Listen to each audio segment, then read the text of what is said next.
Assalamualaikum warahmatullahi wabarakatuh. Halo sahabat semuanya, jumpa lagi dengan saya Zulkarnain. Berikut informasi tentang 10 cara mudah menciptakan keluarga bahagia. Sahabat, keluarga bahagia seperti apa yang Anda idamkan? Setiap keluarga punya idealnya masing-masing. Bahagia itu sederhana. Anda sering kan mendengar kalimat itu, hal-hal kecil bisa membuat seseorang bahagia.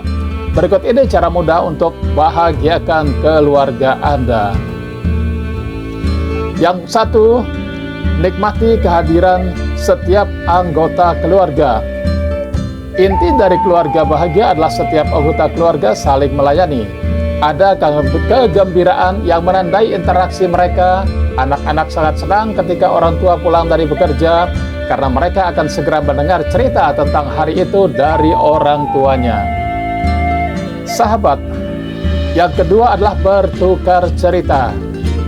Sambutlah anak ketika dia tiba di rumah setelah mengikuti kegiatan di playgroup-nya. Sambut dengan senyum, minta dia bercerita pengalamannya hari itu. Anak senang disambut dengan antusias. Punyailah sesuatu untuk dibagikan dengan anak, sesederhana kejadian-kejadian hari itu yang Anda alami. Kebosanan adalah hal yang paling menyebalkan dan kebosanan adalah penyebab disfungsi keluarga. Perselingkuhan dan anak-anak lebih senang bersama teman-teman daripada bersama keluarga. Sahabat, yang ketiga adalah utamakan perkawinan Anda. Berikan contoh-contoh nyata tentang mengungkapkan cinta satu sama lain. Relasi dan perkawinan harus menjadi yang utama. Banyak sekali keluarga yang mengutamakan anak, kemudian anak dijadikan pengganti penyedia cinta. Ini tidak adil untuk anak dan buruk bagi keluarga karena pada akhirnya anak-anak akan pergi dari rumah. Yang keempat, makan bersama. Keluarga yang makan bersama dapat mempererat relasi anggota keluarga. Makan malam sekurangnya 4 kali seminggu akan membuat anggota keluarga punya ikatan yang sehat. Sahabat, yang kelima adalah bermain bersama. Lakukan sekurangnya 2 permainan bersama anak sebelum tidur malam. Mendongeng atau bercerita dan memainkan permainan seru akan membuat anak dan Anda sendiri senang. Yang keenam, utamakan keluarga lebih dulu, baru teman. Mengasuh anak memang harus menyenangkan, berikan aturan, tetapi anak-anak juga membutuhkan kesenangan. Godaan di luar sangat kuat ketika anak-anak mulai bosan dan lesu, mereka akan mencari hiburan di luar rumah. Pertemanan dan persahabatan itu penting, tetapi keluarga lah jauh lebih penting. Yang ketujuh, batasi kegiatan anak seusai sekolah. Semakin banyak anak yang punya kegiatan padat setelah jam sekolah, ibu akan menjadi sopir dan anak-anak jadi jarang di rumah. Ini bukan resep keluarga yang bahagia. Kalau anak Anda tumbuh tanpa bisa balet misalnya, mereka akan baik-baik saja. Jangan ada aktivitas berat, tetapi lakukan bersama kegiatan ringan seperti main sepeda, bersepatu roda, atau berenang bersama. Yang kedelapan, ciptakan dan hargai ritual. Keluarga harus punya ritual spesial yang dilakukan bersama tanpa menimbulkan tekanan atau stres. Misalnya tukar kado di akhir tahun atau hari khusus es krim di setiap ulang tahun anggota keluarga. Keluarga yang bahagia punya ritual yang bermakna tetapi tidak menimbulkan stres. Ritual bisa membawa anggota keluarga saling terikat karena ritual diulang-ulang. Melakukan ritual harus fleksibel, tidak boleh kaku. Yang kesembilan, tidak ada teriakan di rumah. Anak-anak tumbuh dalam lingkungan yang stabil dan harus tenang. Bicara dengan anak, beri aturan, tegur bila melanggar, tapi jangan kehilangan kendali dengan berteriak. Kalau Anda berteriak, berarti Anda kehilangan kendali dan rumah jauh dari rasa damai. Yang ke-10, jangan pernah bertengkar di depan anak. Kalau pertengkaran tak bisa Anda elakkan, cobalah menjauh dari anak. Bila terpaksa anak melihat, minta maaflah pada mereka dan katakan bahwa semuanya akan baik-baik saja. 4 rahasia rumah tangga bahagia. Penelitian yang dilakukan oleh ahli pernikahan menemukan bahwa pola komunikasi pasangan berperan besar dalam menentukan kebahagiaan pernikahan.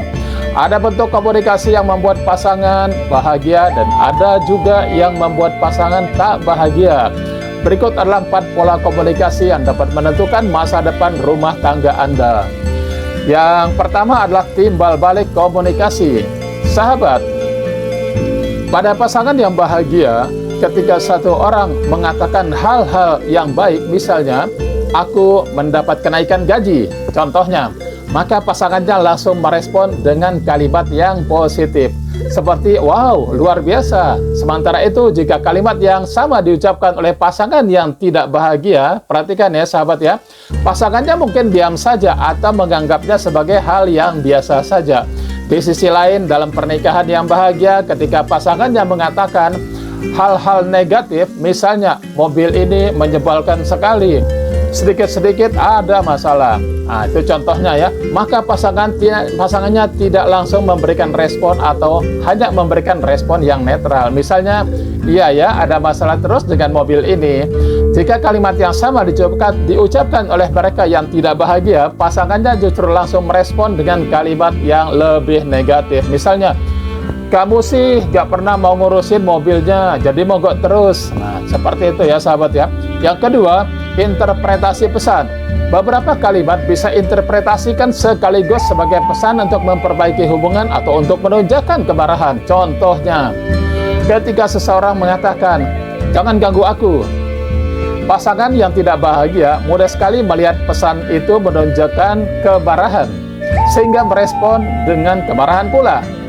Misalnya mengatakan, aku nggak bakalan ganggu kamu kalau dari tadi kamu sudah bereskan semua urusan ini. Respon marah ini kemudian justru memperpanas situasi keduanya. Sebaliknya, pasangan yang bahagia justru menginterpretasi pesan yang sama sebagai usaha memperbaiki hubungan. Misalnya, justru memahami bahwa pasangannya sedang sangat kebingungan.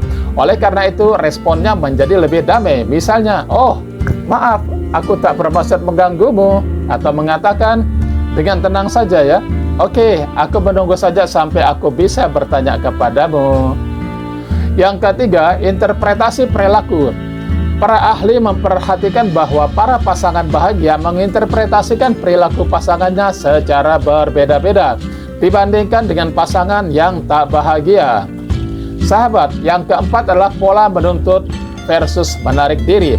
Seringkali ya sahabat ya, istri menuntut suami melakukan ini dan itu, suami tak suka dituntut lalu justru menjauh dari istri.